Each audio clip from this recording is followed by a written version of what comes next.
Mahal kong anak, sa aking pagtanda, unawain mo sana ako at pagpasensyahan.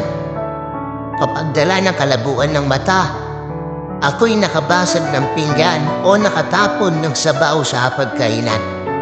Huwag mo sana akong sigawan at pagalitan. Maramdamin ang isang matanda. Ako'y naaawa sa sarili ko kapag kinakagalitan at sinisigawan mo ako. Kapag mahina na ang tenga ko at hindi ko maintindihan ang sinasabi mo, pagpasensyahan mo na ako, anak.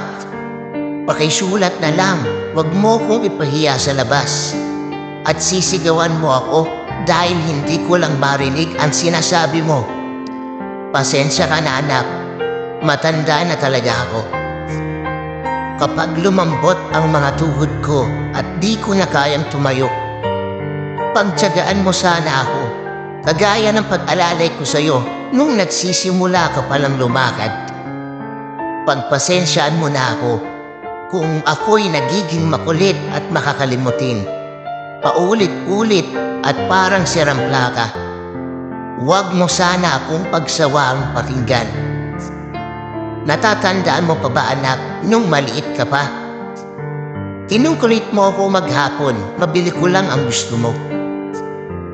Mahal kong anak, kapag may panahon ka, bisitahin mo naman ako.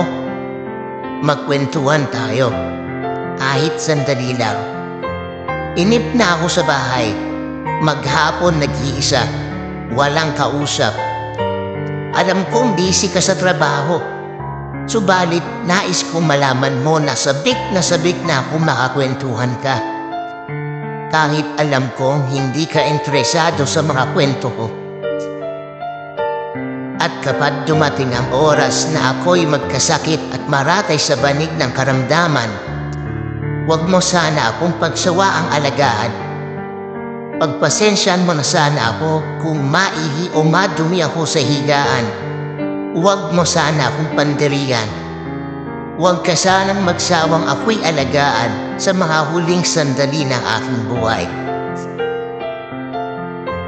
At kapag dumating ang sandali ng aking pagpanaw, hawakan mo sana ng maigpit ang aking kamay at bigyan mo ako ng lakas ng loob para harapin ang kamatayan.